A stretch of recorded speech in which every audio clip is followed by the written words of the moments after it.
ഇത് ടെസ്റ്റ് റൂട്ടാണ്, ഇത് നാരോ റോഡാണ്, പക്ഷെ ഇത് 60ന്റെ റോഡാണ്. അതായത് ഇവിടുത്തെ ഇവിടെ ഈ ലൈറ്റ് കത്തുമ്പോൾ നമ്മൾ 20ൽ മാത്രം പോവുക. നമ്മൾ ശരിക്കും ആർക്കാണ് പ്രയോറിറ്റി എന്ന് അറിയുന്നത് ഗീവ് വേ ലൈൻ നോക്കിയിട്ടാണ്. അതായത് നമുക്കാണ് ഗീവ് വേ ലൈൻ കൊടുത്തേക്കുന്നതെങ്കിൽ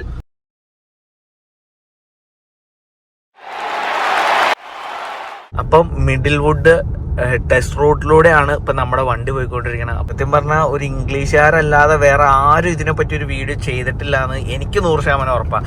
കാരണം ഞാൻ ഇവിടുത്തെ ടെസ്റ്റ് റൂട്ടിനെ പറ്റിയുള്ള വീഡിയോസൊക്കെ യൂട്യൂബിൽ കണ്ട.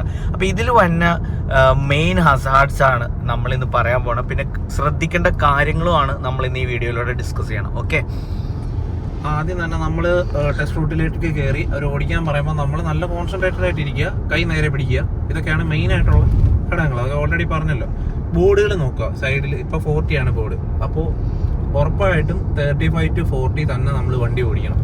നമ്മൾ 5 മൈലിൽ താഴെ നമുക്ക് സ്പീഡ് ഗ്രേസ് ഇല്ല. ഇപ്പോൾ ഗ്രേസ് സ്പീഡ് ഒരു 5 മൈലാണ്.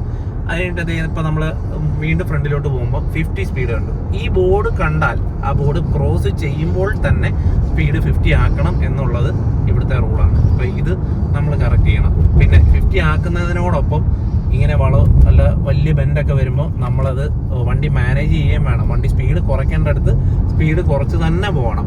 50ൽ വന്ന് നമ്മൾ വീശി അവരെ പേടിപ്പിച്ച് നമ്മൾ വണ്ടി എടുത്താൽ നമ്മളെ ഒരു ഡേഞ്ചറസ് ഡ്രൈവറായിട്ട്, ഒരു അഗ്രസീവ് ഡ്രൈവറായിട്ടാണ് അവർ കാണുന്നത്. ശരിക്കും ഞാനിപ്പോൾ വണ്ടി 50ൽ പൊയ്ക്കൊണ്ടിരിക്കുക. പക്ഷേ ഈ 50ൽ വന്ന വണ്ടി വളച്ചു കഴിഞ്ഞാൽ നിങ്ങൾ ശരിക്കും ഈ ഒരു വലിയ കർവിൽ നിങ്ങൾ പേടിക്കും.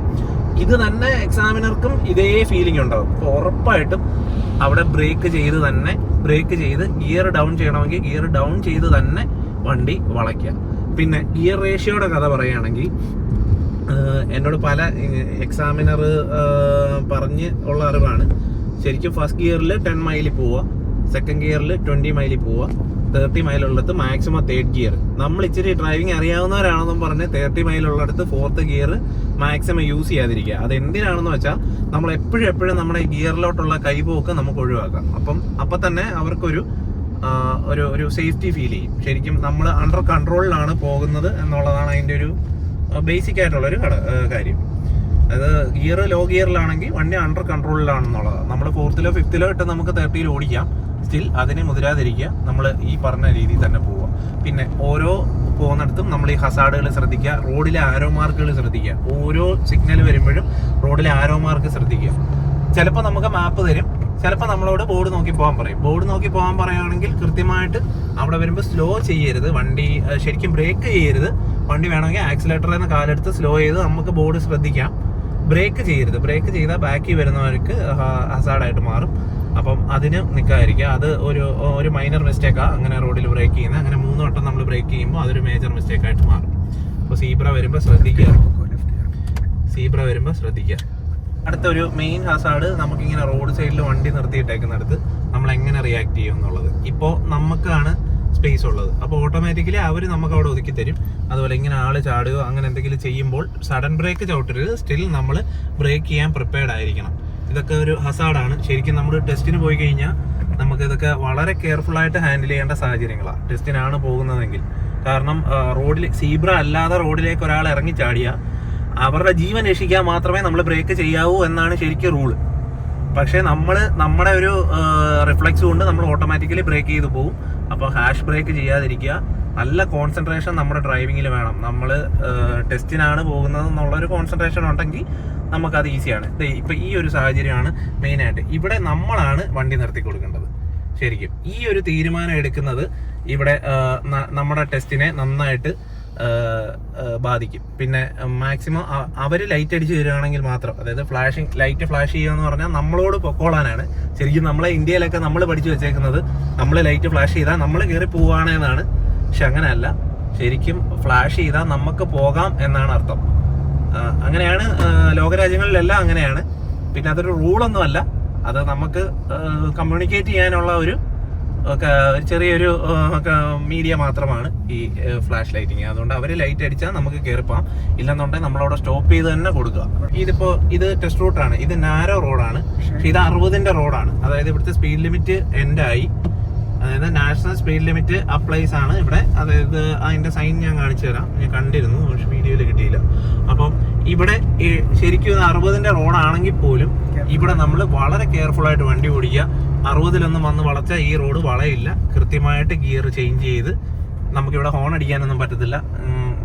അതൊക്കെ അനോയിങ് ആയതുകൊണ്ട് ഹോൺ അടിക്കാനോ ഒന്നും പാടില്ല. നമ്മൾ വളരെ കെയർഫുൾ ആയിട്ട് നമ്മുടെ ലൈൻ കീപ്പ് ചെയ്ത്, എതിരെ ഒരു വണ്ടി ഹൈ സ്പീഡിൽ വന്നാൽ പോലും നമ്മളെ തട്ടാത്ത രീതിയിൽ ലെഫ്റ്റ് സൈഡ് മാക്സിമം കീപ്പ് ചെയ്ത്, എന്നാൽ പുറത്തുനിന്ന് വരുന്ന കല്ലോ കാര്യങ്ങളോ ഒന്നും തട്ടാതെ തന്നെ സേഫ് ആയിട്ട് എക്സാമിനറെ കൊണ്ടുപോകുക എന്നുള്ളതാണ് മെയിൻ. എക്സാമിനറെ പേടിപ്പിക്കാതിരിക്കുക എന്നുള്ളതാണ് ഇതിന്റെ ഒരു മെയിൻ നമ്മുടെ ഒരു ഡ്രൈവിങ്ങിന്റെ രീതി അങ്ങനെ ആയിരിക്കണം. അങ്ങനെ ആയാൽ തന്നെ നമ്മുടെ ടെസ്റ്റ് വളരെ ഈസി ആയിട്ട് സ്മൂത്ത് ആയിട്ട് പോകും. നമ്മുടെ ആ ഒരു ടെൻഷന് കാര്യങ്ങളൊക്കെ കുറയും.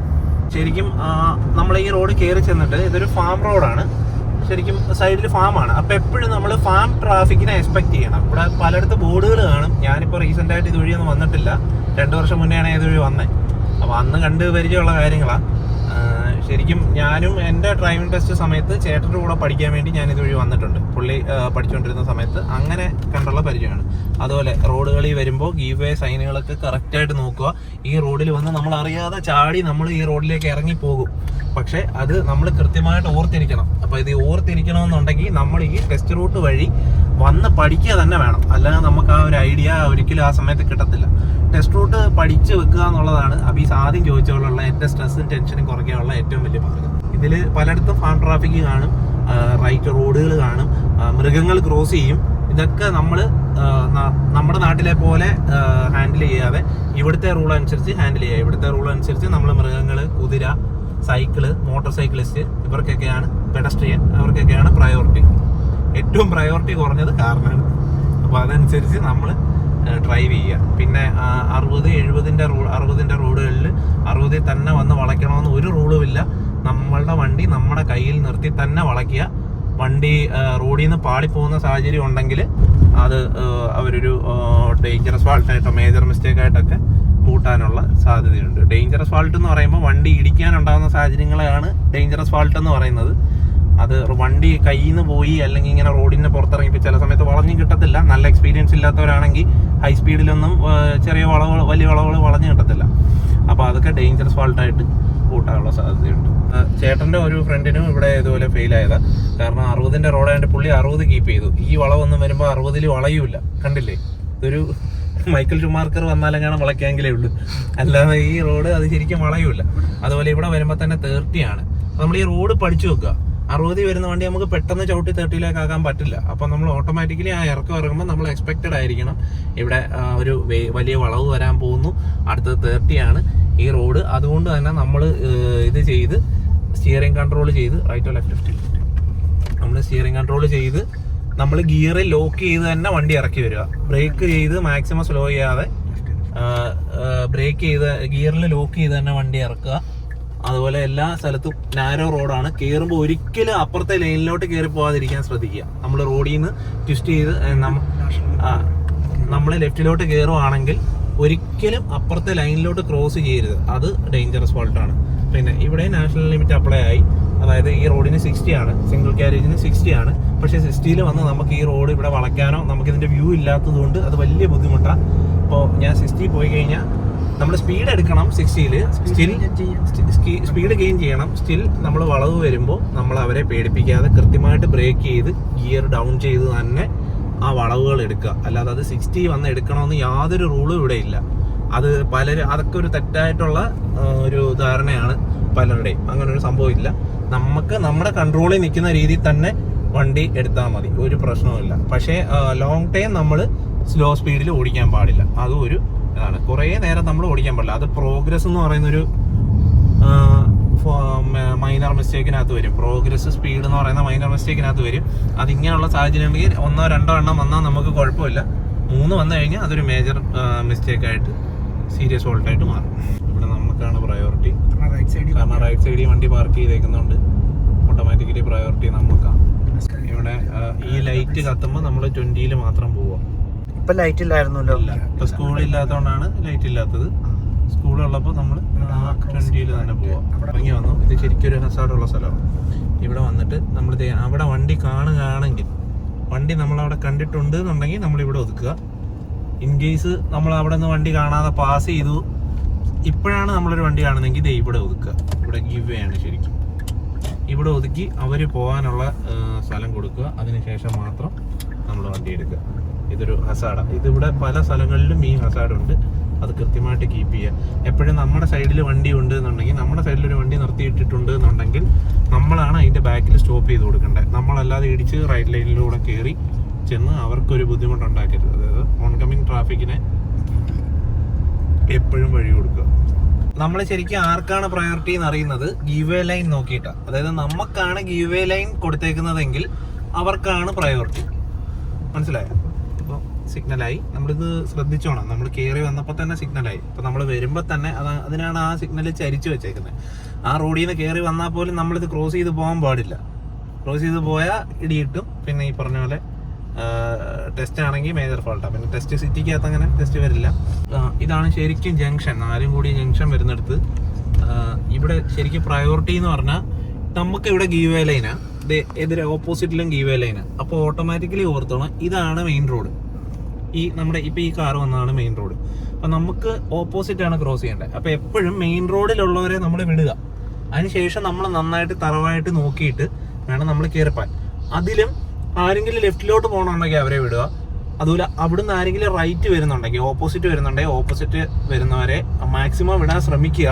പിന്നെ അതെന്ന് പറഞ്ഞാൽ ഒരു ഐ കോണ്ടാക്റ്റ് ആണ്. അത് പലർക്കും അറിയത്തില്ല. അപ്പോൾ എനിക്കും ഉണ്ടായിരുന്ന ഡൗട്ടാണ്.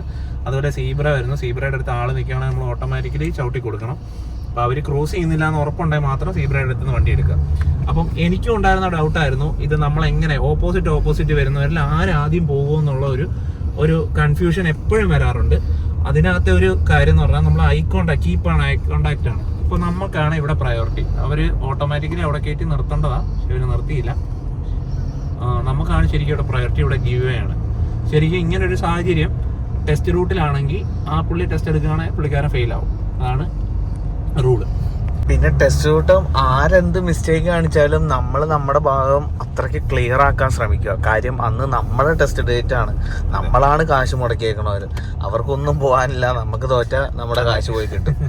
അത് കാശ് പോകുന്നത് മാത്രമല്ല, നമ്മുടെ ഒരു എന്താ പറയുന്നത്, നമ്മുടെ ഒരു ആത്മവിശ്വാസം, നമ്മുടെ പല കാര്യങ്ങളെയും നമ്മൾ ഫസ്റ്റിൽ ടെസ്റ്റ് കിട്ടുമ്പോൾ തന്നെ നമ്മളെ അത് വളരെ പോസിറ്റീവായിട്ട് നമ്മുടെ ലൈഫിൽ അത് റിഫ്ലക്റ്റ് ചെയ്യും.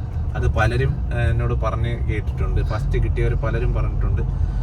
ഒരു വട്ടം നമ്മൾ ഫെയിൽ ആകുമ്പോൾ നമ്മുടെ കോൺഫിഡൻസ് ലെവലൊക്കെ ഒരുപാട് താഴെ പോവും. പിന്നെ അടുത്ത പ്രാവശ്യം ചെല്ലുമ്പോൾ ഓരോ കാര്യത്തിൽ നമുക്ക് പേടിയായിരിക്കും. ഫസ്റ്റ് ടൈം ആകുമ്പോൾ നമ്മളത് എക്സ്പീരിയൻസ് ചെയ്യാത്തതുകൊണ്ട് തന്നെ നമുക്ക് അങ്ങനെ പേടികൾ വളരെ കുറവായിരിക്കും. അപ്പോൾ അതൊരു മാക്സിമം ഇതാണ്. ഇപ്പം നമ്മൾ എത്ര ട്രെയിൻ ചെയ്തു എന്നുള്ളത് ഇതിനകത്ത് ബാധിക്കും. കാരണം നമ്മൾ മാക്സിമം നല്ലൊരു ഇൻസ്ട്രക്ടറുടെ അടുത്ത് പോവുക, നന്നായിട്ട് പഠിപ്പിക്കുന്ന ഒരു ഇൻസ്ട്രക്ടറുടെ അടുത്ത് പോവുക, മാക്സിമം ക്ലാസ് എടുക്കുക. ഒട്ട് അത്യാവശ്യം നന്നായിട്ട് വണ്ടി ഓടിക്കുന്നവർ പോലും ഒരു 15 തൊട്ട് 20 വരെ ക്ലാസ് എടുക്കാൻ ഞാൻ പ്രിഫർ ചെയ്യും. കാരണം 20 മണിക്കൂർ എന്ന് പറഞ്ഞാൽ ഇവിടെ നമുക്ക് നമ്മുടെ നാട്ടിലെ കൂട്ട് ഒരു ദിവസം മൊത്തം കൊണ്ടുപോയി നമ്മളെ പഠിപ്പിക്കത്തില്ല അവർ. അപ്പം ഇന്ന് 1 മണിക്കൂർ പോയാൽ ഒരു 10 ദിവസം കഴിഞ്ഞായിരിക്കും അടുത്ത 1 മണിക്കൂറിന് നമ്മളെ വിളിക്കുന്നത്. അപ്പോൾ നമ്മൾ ഇന്ന് പഠിച്ച പല കാര്യങ്ങളും മറന്നുപോയി. ലേഡീസിനൊക്കെ ഏറ്റവും കൂടുതൽ പ്രശ്നം വരുന്നത് അതാണ്. കാരണം അവർക്ക് കണ്ടിന്യൂറ്റി കിട്ടത്തില്ല. അപ്പോൾ അങ്ങനെ ഒരു പ്രശ്നമുണ്ട്. അപ്പം അത് സ്വയം മാറുക. പിന്നെ നമുക്ക് ഈ പറഞ്ഞ പോലെ നമുക്ക് ഇന്ത്യൻ ലൈസൻസ് ഉണ്ടെങ്കിൽ നമ്മൾ ട്രെയിനറുടെ കൂടെ പോകുന്നതിനോടൊപ്പം വന്നിട്ട് വീണ്ടും 1-2 മണിക്കൂർ പ്രാക്ടീസ് ചെയ്യുക. അപ്പോൾ എൻ്റെ വൈഫിനെയൊക്കെ ഞാൻ അങ്ങനെയായിരുന്നു ചെയ്യിപ്പിക്കുന്നത്. ട്രെയിനറുടെ കൂടെ വിട്ടിട്ട് ഞാൻ പറ്റുന്ന അത്രയും സമയം, അന്ന് ഇപ്പോൾ ആ ഒരു ദിവസം ഉണ്ടെങ്കിൽ ഒരു 2 മണിക്കൂറെങ്കിലും പ്രാക്ടീസ് ചെയ്യിപ്പിക്കുമായിരുന്നു. അപ്പം അതുകൊണ്ട് അത് ഒരു അവർക്ക് നല്ലൊരു എക്സ്പീരിയൻസ് ആയിരുന്നു. അതുകൊണ്ട് തന്നെ പെട്ടെന്ന് പഠിക്കാൻ പറ്റി. ഇല്ലെന്നുണ്ടെങ്കിൽ നമ്മൾ ഈ 1 മണിക്കൂർ കഴിഞ്ഞ് നമ്മൾ വീട്ടിൽ കയറിയിരിക്കും. പിന്നെ അടുത്ത ദിവസം വരുമ്പോൾ പഠിച്ച ഒരു 80% നമ്മുടെ കയ്യിൽ നിന്ന് പോകും. അത് ബ്ലാങ്ക് ആയിട്ടിരിക്കും. പിന്നെ ഇവിടുത്തെ ഒരു സാഹചര്യം എന്ന് പറഞ്ഞാൽ നമ്മൾ എട്ടെടുക്കാനോ എച്ചെടുക്കാനോ അങ്ങനെ ഒരു പ്രിഫേർഡ് ആയിട്ടൊരു കാര്യം പഠിക്കുകയല്ല. നമ്മൾ റോഡിൽ സ്ഥിരമായിട്ട് ഓടിച്ച് ട്രെയിൻ ചെയ്യുകയാണ് ചെയ്യുന്നത്. ശരിക്കും അല്ലാതെ നമ്മളെ ഒരു കാര്യം പഠിപ്പിക്കുകയല്ല ചെയ്യുന്നത്, ട്രെയിൻ ചെയ്യാം. പിന്നെ പഠിപ്പിക്കുന്നത് ശരിക്കും പാർക്ക് ചെയ്യാനാണ്. Box parking, bay parking, reverse bay parking, ഇതൊക്കെയാണ് നമ്മളെ പാരൽ പാർക്കിംഗ് ഒക്കെയാണ് നമ്മളെ ശരിക്കും പഠിപ്പിക്കുന്നത്. അത് നമ്മൾ തന്നെ എത്ര ട്രെയിനർ പഠിപ്പിച്ചാലും നമ്മൾ തന്നെ പ്രാക്ടീസ് ചെയ്ത് പഠിക്കുക എന്നുള്ളതൊരു മെയിൻ ഘടകം. ഇതെല്ലാം ചെയ്യുന്നതിനോടൊപ്പം മിറർ ചെക്ക് ചെയ്യുന്നത് ഒരു മെയിൻ ആയിട്ടുള്ള ഒരു കാര്യമാണ്. 3 വട്ടം റിവേഴ്സ് ബേ പാർക്കിങ്ങും ചെയ്യുമ്പോൾ 3 വട്ടമെങ്കിലും നമ്മൾ മിറർ 6 പോയിന്റ് ചെക്ക് ചെയ്തിരിക്കണം. അത് ചെയ്തില്ല എന്നുണ്ടെങ്കിലും നമ്മുടെ ഒബ്സർവേഷനകത്ത് മൈനർ മിസ്റ്റേക്ക് വീഴാനുള്ള സാധ്യതയുണ്ട്. ഇവിടെ